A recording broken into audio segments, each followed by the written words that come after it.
할렐루야. 네, 오늘도 이 더운 여름에 주의 전을 찾아오신 모든 분들 가운데 주님의 크신 사랑과 은혜가 함께 하시길 간절히 축복합니다. 제가 얼마 전에 휴일에 우리 가족들과 함께 여기 김제에서 군산으로 식사를 하러 간 적이 있습니다. 김제에서 군산 가는 그 도로 여러분 혹시 가보신 적 있으시죠? 네, 제가 여기에서 딱 차를 타고 가는데 길이 너무 좋은 거예요. 신호등이 하나도 없어요. 군산까지 가는데 한 번도 안 멈추고 그냥 쭉 가더라고요. 그래서 도로가 팍 뚫려 있고, 근데 또 서울하고는 다르게 차가 없어요. 내 앞에 차가 몇 대 안 돼요. 그래서 너무 좋은 거예요. 그래서 이렇게 시원하게 운전을 해서 이렇게 갔습니다. 그래서 가족들과 함께, 딸들과 함께 갔는데 날씨가 너무 좋은 겁니다. 그래서 지금처럼 막 하늘이 맑고 너무나 햇빛이 쫙 비치고 너무 날씨가 좋은 거예요. 하늘을 봤더니 파래가지고 하늘이 너무 아름다워요. 구름이 눈처럼 이렇게 쫙 몽글몽글 있는 겁니다. 근데 여러분 그 도로 가셔서 아시겠지만은 그 도로 옆에 양옆으로 뭐 건물이 하나도 없잖아요. 산도 없어. 평지가 쫙 펼쳐져 있습니다. 근데 딱 차를 타고 오는데요, 평지가 쫙 펼쳐져 있는데 이 논에 모내기가 끝났더라고요. 모내기가 끝나니까 한지 얼마 안 될 것 같은데 그 벼가 이렇게 자란 거예요 이제. 그래서 초록초록한 겁니다. 그래서 차를 타고 이렇게 보니까 이게 이 논에 있는 벼처럼 보이는 게 아니고 저기 상암 월드컵 경기장의 축구장에 잔디처럼 보이는 거예요. 파릇파릇한 게 너무 아름다운 거예요. 그래가지고 우리 온 가족이 난리가 났어요. 야, 멋지다. 그러면서 뒤에 앉아있는 우리 딸들이 그 사진을 막 찍느라고 막 찰칵 그러면서 막 앞으로까지 와가지고 막 착착 찍은 거예요. 그렇게 찍은 사진이, 그렇지, 이번에 맞았어. 저 2부에 몇 때 안 맞아가지고 한 타임 늦었거든요. 잘했어요. 아주 잘했어요. 이 딸이 찍은 거예요. 우리 딸들이 찍은 거 사진. 그래서 막 하늘은 저렇게 아름답고 막 푸르게 막 여기저기 파릇파릇 있는 겁니다. 이걸 보면서 우리가 막 감탄사를 막 한 거예요. 막 멋있다, 놀랍다, 아름답다, 막 이렇게 한 겁니다. 이렇게 자연, 하나님이 만드신 자연을 보면 우리가 어떻게 막 마음에서 우러나냐면, 야, 멋있다. 어떻게 하나님이 이렇게 멋지게 만들었을까? 저희 집이 몇 층인지 아세요? 19층이에요. 19층. 제 평생에 이렇게 높은 데 처음 살아봐요. 맨날 사택은, 교회 사택은 맨날 이렇게 막 저기 서울은 여러분 집이 힘들어요. 아세요? 좋은 집 살기가 어려워요. 그래서 막 제일 높은 데 살았던 게 몇 층인 줄 아세요? 3층. 그 밑에는 뭐 다 반지하 막 이런 데 샀단 말이에요, 제가. 근데 19층에 사니까요, 뭐 어지러지래요. 근데 19층에서 해 질 때, 여러분, 해 질 때, 여기가 해 질 때가 기가 막혀, 이 동네가. 알아요? 알아요? 저만 아는 줄 알았어요. 해가 지는데 너무 아름다워요. 그 노을이. 그 해 질 때 제가 딱 보니까 그 노을이 어떻게 지냐면, 그라데이션이라고 알아요, 여러분? 좀 어려운 말인데 알아요? 색깔이 층층층층 다 달라. 노을이 지는데 한 색깔이 아니고요, 층층층층층층 너무 아름다워요. 하나님이 만드신 이 노을을 보면서 또 집에서 우리 모든 가족들 그 노을 질 때면 우리 딸들이 소리쳐요. 아빠 이것 좀 봐! 매일 보는데 매일 소리쳐. 그래가지고 우리 가족이 달려나가가지고 그 노을을 보고 있어요. 그런 거 볼 때 우리 어떤 마음이 들어요? 정말 하나님은 어떻게 이 색깔도 인간이 만들 수 없는 색깔, 그 색으로 참 멋있게 이렇게 했을까? 너무나 멋있다, 놀랍다, 이런 감탄사가 막 쏟아진단 말이에요. 그런데 안타깝게도 우리는 오늘날 사람들이 만든 도시 속에 삽니다. 지금 김제는 그래도 좀 이렇게 자연환경이 보이지만 서울 같은 데는 그런 자연환경 보기가 매우 힘들어요. 그래서 우리는 지금 그 멋지게 만들어 놓으신 놀라운 하나님의 작품들을 잘 보지 못하고 살아요. 우리가 참 많이 보는 게 있어요. 여러분, 하루의 시간을 잠자는 시간 빼고 보내는 한 뭐 10시간, 12시간을 보낸다고 쳐도 그 10시간, 12시간 보내면서 여러분 무엇을 가장 많이 보는지 아세요, 여러분이? 뭘 가장 많이 보는 것 같아요? 핸드폰 가장 많이 보십니다, 여러분. 핸드폰 속에 뭐 여러 가지 걸 가장 많이 보는데, 이 핸드폰을 보면 유튜브만 들어가도 수억 개의 영상 콘텐츠를 볼 수가 있어요. 그리고 여러분 TV 틀어보세요. 요즘 TV는 채널이 몇 개 정도 되는지 아세요? 막 몇백 개가 돼요, 채널이. 드라마나 영화, 휴대폰으로 여러분 넷플릭스 같은 곳에서 보시면 어마어마한 볼거리들이 많습니다. 인류 역사상 볼거리가 이렇게 많은 시대는 지금 시대예요. 그러니까 우리는 하나님이 만드신 것보다 인간이 만들어 놓은 영상 매체들을 더 많이 보는 시대를 살아가요.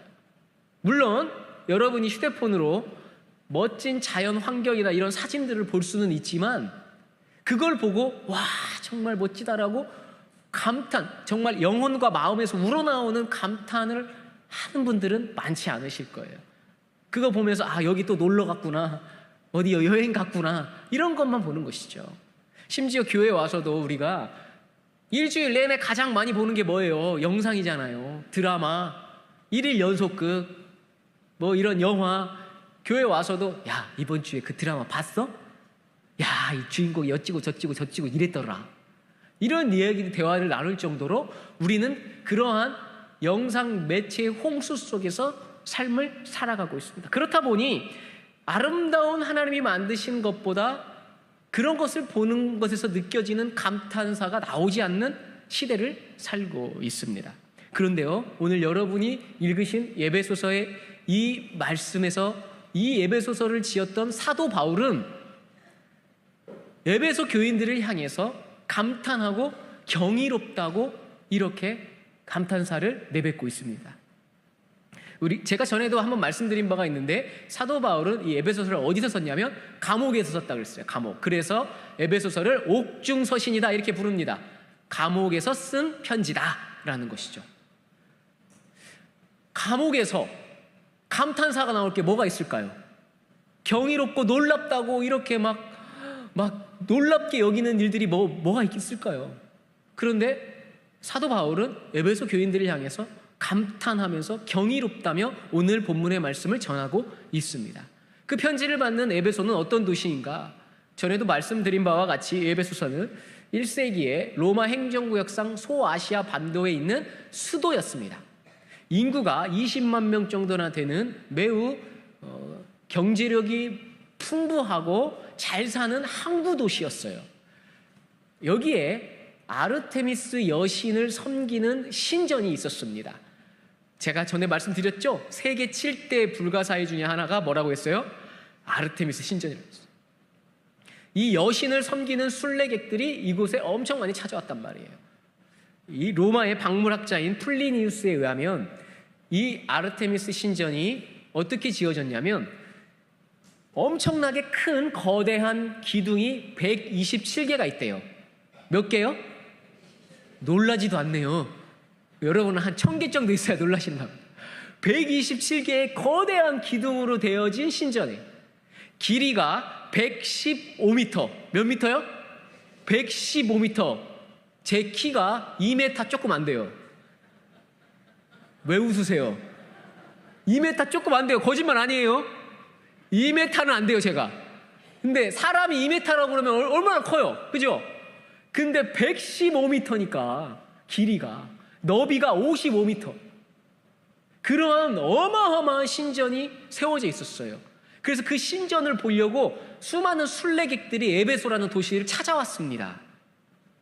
그러니까 쉽게 요즘 말로 하면 여행객들이 엄청나게 온 거예요. 그래서 그 신전을 보고 그 앞에서 보고 와 위대하다, 놀랍다 이렇게 감탄사를 막 내뱉었다는 거예요. 마치 우리가 스마트폰에서 막 영상들을 보고 오 멋지다 이런 것처럼 말입니다.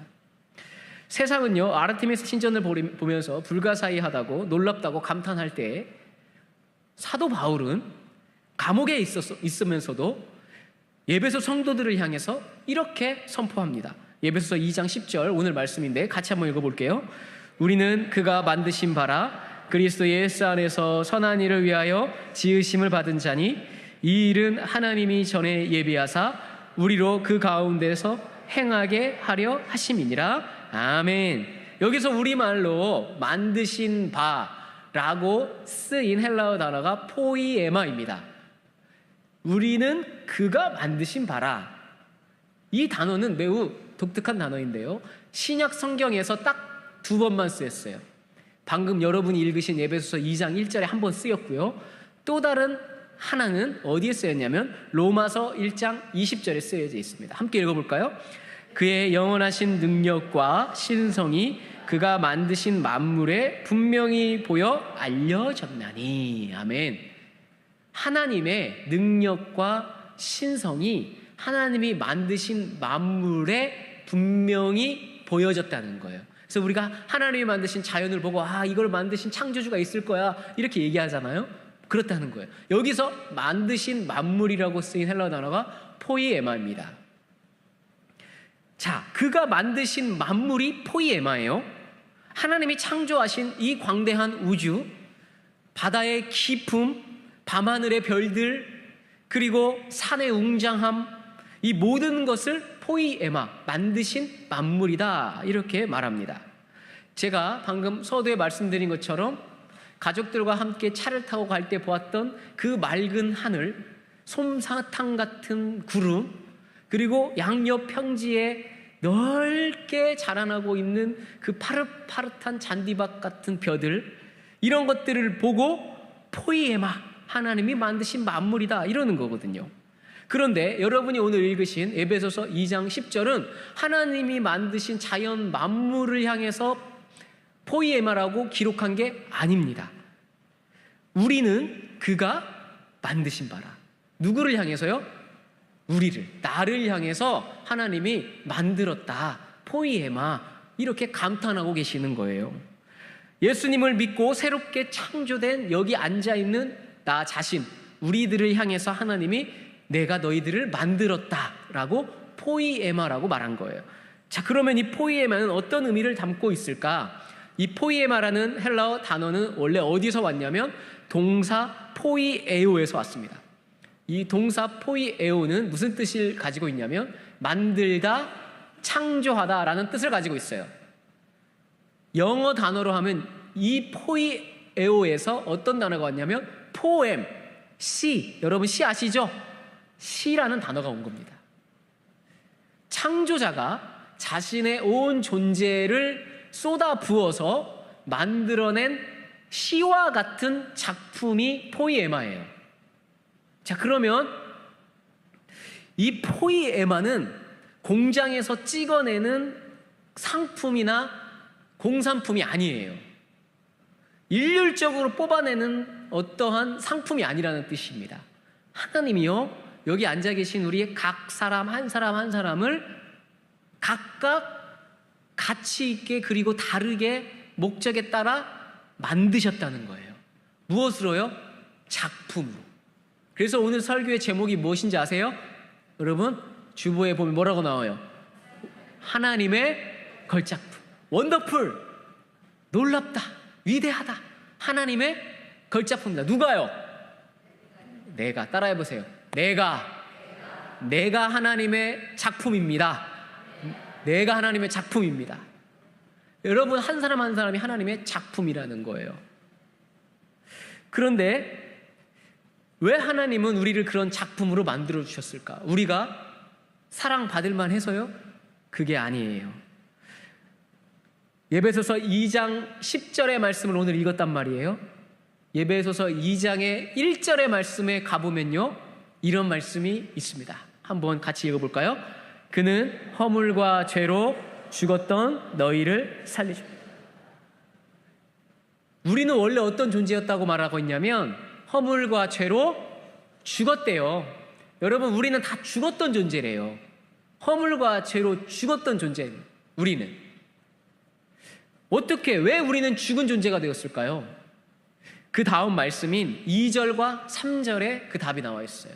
자, 이거 제가 빨간색으로 해놓은 부분을 한번 따라서 보시기 바랍니다. 이 세상에 풍조를 따르며 살았다는 거예요, 우리는. 그래서 그 다음 보면 공중의 권세 잡은 자를 따라갔대요. 그리고 또 육체의 욕심을 따라 살아갔답니다, 우리는.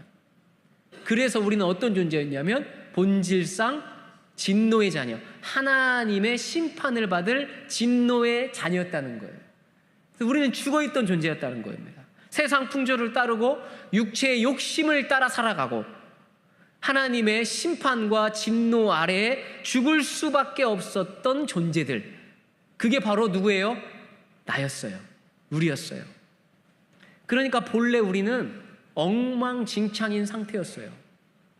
그냥 그대로 살았으면 그 허물과 죄로 인해서 심판받을 수밖에 없는, 죽음의 길을 향해 갈 수밖에 없는 존재들이었다는 거예요. 그런데 어떻게 하나님의 걸작품이 우리가 다시 되을 수 있었을까? 그 다음 말씀인 4절과 5절에 그 답이 있습니다. 같이 한번 읽어볼게요. 긍휼이 풍성하신 하나님이 우리를 사랑하신 그 큰 사랑을 인하여 허물로 죽은 우리를 그리스도와 함께 살리셨고 너희는 은혜로 구원을 받은 것이라. 아멘. 자, 여기에서 하나님이요, 어떤 하나님이냐면 하나님의 모습을, 품성과 하나님의 속성을 두 가지로 표현해요. 첫 번째는 뭐냐면 긍휼이 풍성하세요. 두 번째는요, 사랑이 크세요. 하나님은 긍휼이 풍성하시고 사랑이 크셔서 우리는 허물과 죄로 죽어가는데, 세상 풍조를 따르고 육체의 욕심을 따라서 살아가는데 그런 우리를 긍휼히 여기셨어요. 긍휼이 주님이 많으시니까 하나님이 불쌍히 여기셨다는 거예요. 불쌍히 여기시고 하나님의 큰 사랑을 주셔서 그 허물로 죽은 우리를 그리스도와 함께 살리셨답니다. 그리스도와 함께, 예수 그리스도의 십자가의 희생과 구원의 은혜로 우리를 살려주셨다고 말씀하고 있습니다. 그래서 우리는 하나님의 무엇이 될 수 있었어요? 걸작품이 될 수 있었다는 것입니다. 여러분, 세상은 실패하고 무너지고 깨지고 상처 입고 그러면 그냥 버립니다. 야, 새로운 것으로 사. 새 것으로 사면 되지. 이 버려진 것을 다시 가지고 오지 않아요. 근데 하나님은 허물과 죄로 세상 풍조를 살아가면서 죽음의 길을 가고 있던 우리를 긍휼히 여기셔서 버려졌는데 그냥 버리지 않고 다시 주어서 어떻게 하신 거예요? 다시 살리신 거예요. 그게 바로 우리라는 겁니다.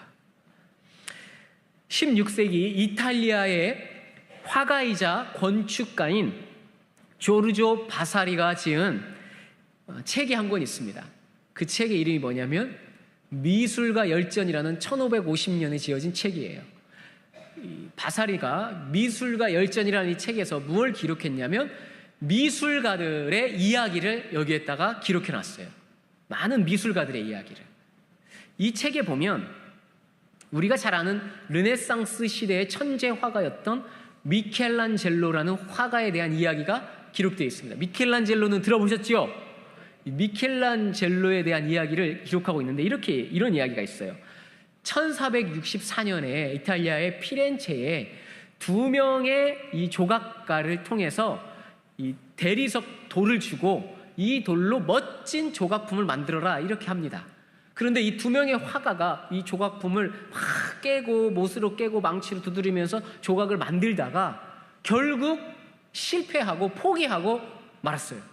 그래서 이 큰 대리석 돌이 피렌체의 마당에 그냥 던져졌어요.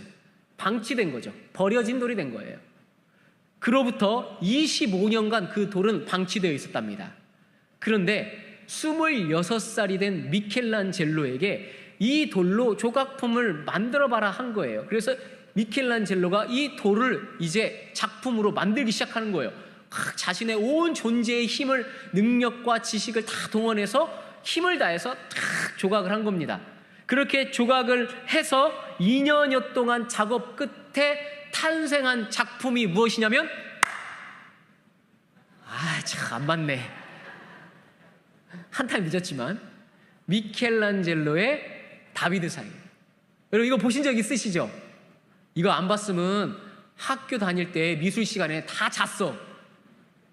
미술 시간에만 앉았으면 한 번쯤은 봤을 거예요. 미켈란젤로의 다비드상을 만들어낸 거예요. 그리고 나서 미켈란젤로가 이런 말을 했다 그래요. 뭐라고 말했냐면, 모든 돌덩어리 안에는 조각상이 있다. 조각가의 임무는 그것을 발견하는 것이다. 이렇게 말했다고. 25년간 방치되어 있었던 그 돌을 보고 미켈란젤로는 무엇을 본 거예요? 야, 이거 쓸모없는 돌이야. 이거 25년이나 방치된 돌, 그냥 버리는 돌이야. 버려진 돌이야. 이렇게 보지 않고 버려진 돌 안에 있는 무엇을 봤다고요? 조각상, 작품을 먼저 본 거예요. 그래서 다비드상이 탄생하게 되었다는 겁니다. 하나님이요, 우리를 보실 때 그렇게 보신다는 거예요. 사랑하는 여러분, 혹시 여러분의 지금 인생이 버려지고 실패한 것 같이 느껴지십니까? 나는 아무 쓸모없어. 나 이렇게 살아서 뭐해?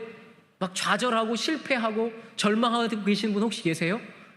우리는 그렇게 생각할지 몰라도요, 세상은 버려졌다고 생각할지 몰라도 하나님은 그렇게 보지 않으신다는 거예요. 버려진 우리들의 모습 가운데 무엇을 발견하셨어요? 야, 저거 작품이다. 저 윤일식이 저거 작품이야. 저 걸작품이야. 그 안에 내재해 있는 살아있는 작품으로 하나님께서 우리를 바라보고 계신다는 사실입니다. 그래서 우리를 보시고 하나님은 원더풀, 감탄하시면서 경이롭다, 놀랍다, 아름다운 작품이다 말씀하신다는 사실입니다. 20세기에 가장 영향력 있는 개혁주의 신학자 중 한 명인 존 스토트 목사님이 계세요. 존 스토트 목사님께서 에베소서 강해라는 책을 집필하셨어요. 이제 나오네. 이 책에 보면 이 주석책인데, 이 에베소서 오늘 여러분이 읽으신 말씀에 대해서 이렇게 주석하고 있습니다. 뭐라고 주석하냐면, 포이에마라는 단어가 우리에게 가르치는 것은 우리가 하나님의 창조물이라는 수동적 사실만이 아닙니다. 그것은 우리 각 사람이 하나님의 독창적이고 의도적인 작품이라는 것입니다. 그러니까 여러분은 하나님의 의도적이고 독창적인 무엇이라고요? 작품이라는 거예요. 하나님이 우리를 딱 만들고, 야, 너 만들었으니까 그냥 살아. 그래서 수동적인 존재가 아니라는 거예요. 하나님이 우리를 매우 가치 있고 독창적이고 하나밖에 없는 시처럼 우리를 만들어 주셨다라는 사실입니다. 여러분, 이 사실을 깨달으기 바랍니다. 여러분, 영적인 눈으로 이 사실을 깨달으셔야 돼요. 우리는 하나님의 걸작품이다. 그리고 더불어서 여러분 지금 옆에 앉아 계신 분도 그러면 누구의 작품이에요? 하나님의 작품이에요. 나만 하나님의 작품이 아니고 여러분 옆에 계신 분들도 누구의 작품이에요? 하나님의 작품이라는 거예요. 우리가 그 눈이 뜨여질 때 우리 주변에 있는 많은 사람들을 어떻게 바라보게 될까요? 작품, 걸작품으로 경이롭고 위대하게 바라볼 수 있다는 거예요. 여러분, 미술관에 가셔서 미술 그림을 볼 때 멋지다 감탄하시죠. 마치 그 그림을 보시는 것처럼 여러분의 옆에 계신 이웃들을 볼 수 있어야 된다는 사실입니다. 그거를 볼 수 있는 눈이 띄어지는 게 그리스도인이고 성도입니다. 그럴 때 우리의 마음에 다른 사람을 향한 미움, 분노, 그리고 부정적인 비판, 정죄, 이런 게 사라지게 되는 거예요. 그런 눈으로 보지 않으면요, 저 사람은 왜 저래? 손가락질하게 됩니다. 왜 저 사람은 저렇게 막대 먹었어? 하고 저 사람을 대해서 미움을 표출하게 됩니다. 입으로는 긍휼과 사랑의 언어가 아니라 비판과 정죄, 부정적인 언어만 나오게 되는 거예요. 여러분, 그 눈이, 영적인 눈이 띄어지시길 바랍니다. 우리도 작품이지만 내 주변에 있는 이웃들도 하나님이 귀하게 만드신 작품인 줄 믿습니다. 여러분, 이번 여름 트리플 썸머 기간에 우리 교회 학교 아이들이 이 교회 예배당 곳곳을 뛰어다니고 막 시끄럽게 하고 막 즐겁게 왔다 갔다 할 거예요. 여러분, 그 아이들은 다 무엇이에요? 하나님의 걸작품이에요. 하나님이 온 존재와 힘을 쏟아서 만드신 살아있는 씨, 포이에마인 것입니다. 그 아이들을 위해서, 그 아이들을 바라보며 여러분 감탄하시기 바랍니다. 저 아이들이 세상에 휴대폰에 유튜브에 빠지지 않고 이 더운 여름 교회에 나와서 하나님을 찬양하고 기도하고 말씀 듣는 거 경이롭지 않습니까? 감탄하시기 바랍니다. 그 아이들을 사랑하세요.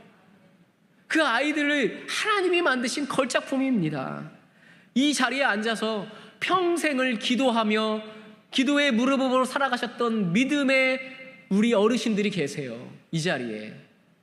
세상은요, 여기 눈 옆에 주름이 있으면 이 주름이 싫어. 그래서 어떻게 해요? 화장품 비싼 거 막 발라요. 주름 없애겠다고 막 발라요. 아이크림 바르고. 서울에 가면요, 피부과가 문전성시예요. 왜 그런 줄 아세요? 보토스 알아요? 또 뭐가 있냐? 필러 막 이런 거 맞아가지고 주름살을 어떻게 하는 거예요? 펴! 이렇게 주름살 쫙 펴가지고 탱탱하게 만드는 거예요. 피부과 가가지고. 세상은 이런 주름살이 보기 싫다 그래요. 그런데요, 믿음의 사람들은 하나님을 향해 기도하고 믿음의 여정을 걸어왔던 여기 앉아 계신 우리 어르신들, 깊게 패인 주름살은요, 하나님이 창조하신 살아있는 운율이에요. 하나님의 걸작품이에요. 그 믿음의 오랜 여정과 행로가 새겨진 아름다운 작품인 것입니다. 그래서 우리는 모두 다 하나님의 작품으로 살아가는 것입니다. 우리가 하나님의 작품인 걸 깨달을 때 우리 안에 하나님의 긍휼과 사랑도 살아 숨쉬게 되는 것인 줄 믿습니다. 그런데 우리가 하나님의 작품으로 살아가는데 하나님이 우리가 어떻게 살기를 원하실까요? 우리가 작품인데 나 작품이야 하고 떵떵거리면서 교만하게 살기 원하실까요? 그거 아니에요. 오늘 본문의 말씀 에베소서 2장 10절의 말씀을 같이 한번 다시 읽겠습니다. 우리는 그가 만드신 바라 그리스도 예수 안에서 선한 일을 위하여 지으심을 받은 자니 이 일은 하나님이 전에 예비하사 우리로 그 가운데서 행하게 하려 하심이니라. 아멘. 자, 보세요. 우리를 하나님이 포이에마, 아름다운 작품, 놀라운 작품, 걸작품으로 만드신 이유를 뭐라고 써있냐면 그리스도 예수 안에서 무슨 일을? 선한 일을 위하여 지었다는 거예요. 그리고 그 선한 일을 행하게 하려 하심이니라. 아멘. 행하게 하려 한다는 것은 삶을 통해서 그대로 살게 하기 위함이라는 거예요. 그럼 여기서 선한 일이 무엇일까? 우리말로 선한 일이라고 하면은 우리는 이렇게 생각해요. 학교 선생님이 야, 착하고 바르게 살아야 돼. 이게 선한 일이라고 생각하잖아요. 근데 그런 선한 일이 아니에요. 그런 단편적인 뜻이 아니에요. 여기서 선한 일이라는 것은 무엇이냐면 하나님이 우리에게 보여주셨던 긍휼과 사랑을 말합니다. 우리는 하나님의 형상대로 지음받았죠. 우리는 하나님을 따르는 성도입니다. 하나님을 따라가는 그리스도인입니다. 그렇다면 우리는 어떤 모습으로 살아야 할까? 하나님의 긍휼과 사랑을 그대로 따라가는 삶을 사는 게 선한 일이라는 사실입니다. 그런 사람들은요, 사람에게 분노하지 않습니다. 사람을 정죄하지도 않습니다. 작품으로 보기 때문입니다. 긍휼과 사랑으로 선한 일을 행하며 살아가는 것이 바로 우리가 살아가야 할 성도의 삶인 것입니다.